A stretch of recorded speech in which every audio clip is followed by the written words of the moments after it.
The first sound was a groan, low and heavy, like the earth itself was straining. Daniel sat bolt upright in bed as the floor trembled beneath him. Then came the roar, the land outside splitting apart. By the time he reached the window, part of his yard had disappeared into darkness. Claire screamed from the hallway, the children crying in confusion. Daniel rushed outside barefoot, rain still dripping from the night's storm. Where the garden once stretched, a massive crater now yawned, soil tumbling inward like sand through an hourglass. The sinkhole looked bottomless, its edges raw, unstable, and unsettlingly fresh. Neighbors gathered quickly, phones flashing, voices colliding in panic. Police and emergency vehicles arrived, their sirens slicing through the night. As officers pushed people back, Daniel crouched at the rim, instincts kicking in. He wasn't just a homeowner, he was a geologist. And what he saw didn't look natural at all. But before we start, smash the like button and make sure to subscribe if you haven't. And hit that notification bell so that you won't miss any new stories. Daniel's mornings always began the same. He brewed coffee while Claire made pancakes, the boys bouncing at the table. Ethan, 9, rattled off soccer stats, while Leo, 7, tried to sneak chocolate chips into his plate. Their laughter filled the kitchen, warm and ordinary, the kind of noise that anchored Daniel. After breakfast, the boys scattered into the yard. Claire reminded them about homework, but her voice carried no real urgency. Daniel leaned against the doorframe, watching them kick a ball across the grass. The house felt lived in, layered with small imperfections, crayon marks on walls, muddy boots by the back door. Daniel had always felt lucky. As a geologist, he spent long hours studying maps, charts, and core samples. Yet here he had what he called his field site of joy. A family. A home.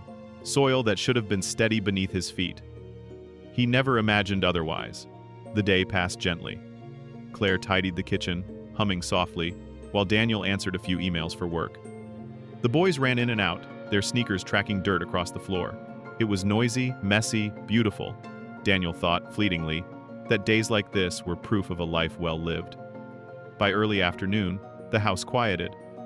The boys sprawled on the living room rug with comic books. Claire sat with a mug of tea, scrolling her phone. Daniel yawned, stretching his back. "I think I'll grab a quick nap," he said, patting her shoulder. She smiled, eyes still on the screen.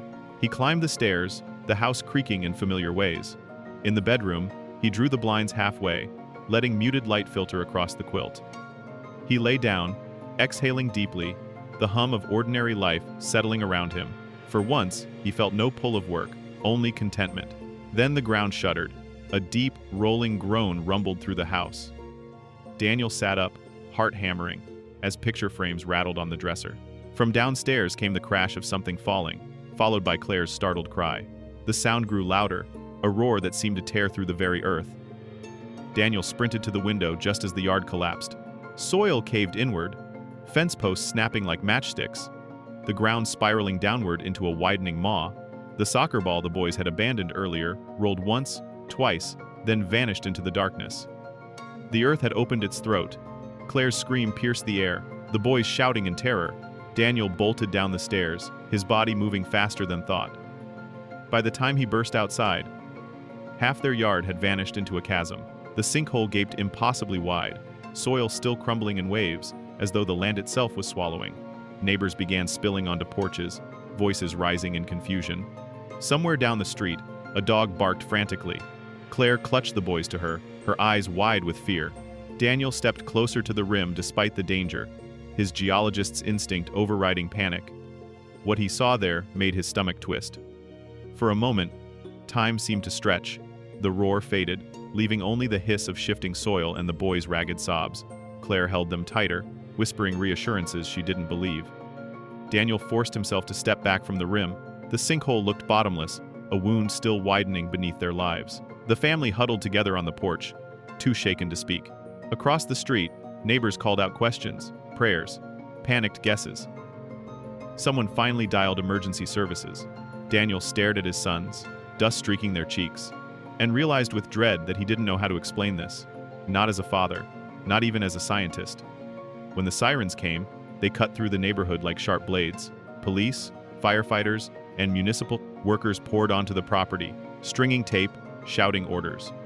Floodlights rose, their harsh glow throwing jagged shadows across the crater. The family was pushed back, folded into the growing crowd of onlookers. Daniel couldn't help himself. He walked closer to the officers, clustered near the rim, their faces drawn as they studied the jagged edges. "Any idea what caused it?" he asked, his voice steadier than he felt. One of them shook his head.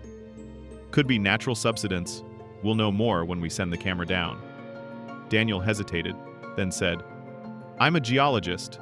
I've studied sinkholes, landslides, collapse zones. This doesn't look right to me." The officer looked up, surprised, studying him for a long moment.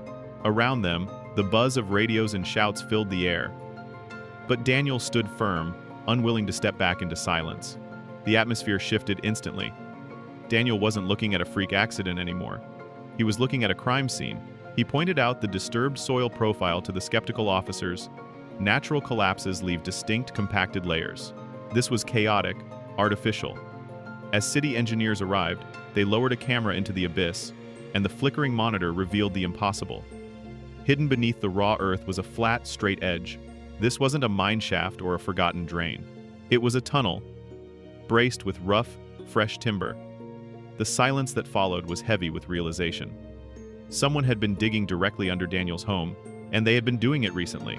The investigation intensified through the night. As crews cleared the debris, the chilling reality emerged. There were no municipal records of any structures here, no utilities, no historical shafts. This was a secret passage, hand-carved and active. Daniel, now acting as an unofficial consultant, noted the fresh tool marks and the lack of soil compaction. This wasn't a relic of the past, it was a living, breathing project. Among the shadows, the camera caught more than just timber: discarded water bottles, half-eaten rations, and the unmelted stub of a candle littering the tunnel floor. The air inside carried the distinct scent of rust and human sweat. This wasn't just a tunnel, it was a highway. Police speculation turned from smugglers to something far more sinister as they traced the tunnel's trajectory. It didn't lead toward the city or any infrastructure. It cut a straight, purposeful line directly toward the state penitentiary, located miles away. The sinkhole hadn't just swallowed a yard. It had exposed a massive, ongoing prison break. The discovery reached a fever pitch when Daniel descended into the tunnel with 2 armed officers. The air was cold, damp, and claustrophobic. They moved 50 yards in before they saw it, a bobbing light in the distance. Someone was still down there. The confrontation was swift. A man in ragged, soil-stained clothes emerged from the darkness, a battered shovel in his hand. He wasn't a worker, he was an inmate. The orange jumpsuit peeking from beneath his filthy jacket told the story of a desperate escape. After a brief struggle, he was shackled, but his eyes darted down the tunnel with a look that suggested he wasn't alone. Back at the surface, the neighborhood was a frenzy of media and tactical teams. The penitentiary went into immediate lockdown as sirens wailed in the distance. The interrogation of the captured man revealed a terrifying truth. There were 2 of them.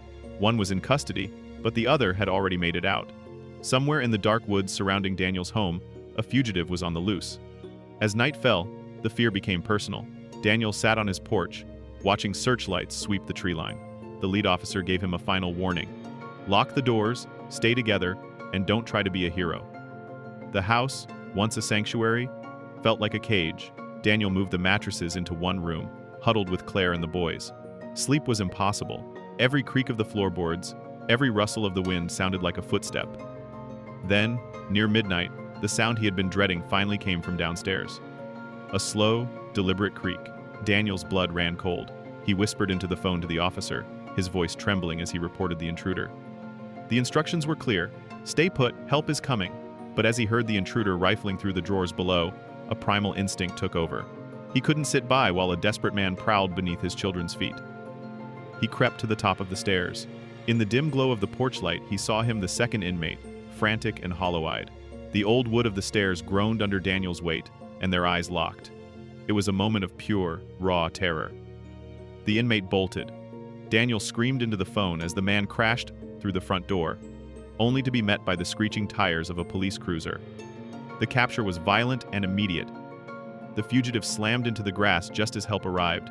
Blue lights still washed across the yard as the fugitive was shoved into the cruiser. The officer turned on Daniel, fury in his voice. "I told you not to be a hero," he snapped. "You're lucky I was still circling the neighborhood. What if he'd slipped past me? What if he got away again?" Daniel straightened, still shaking. And what if he got upstairs? What if he reached my bedroom? I was the only line of defense between him and my family.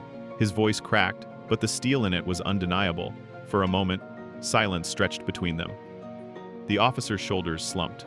He exhaled, the edge of anger softening into something closer to respect. "Stubborn bastard," he muttered, shaking his head. Then, unexpectedly, he let out a rough laugh. Daniel laughed too, the release of a night's worth of fear spilling out. They clasped hands, firm and steady. By morning, the sirens were gone. Reporters had packed up, the sinkhole sealed with barriers. Daniel sat on the porch with Claire, the boys tumbling across the grass, laughter returning to the yard. Their home bore scars, but it was theirs. And this time, the earth had given them back safety instead of taking it away.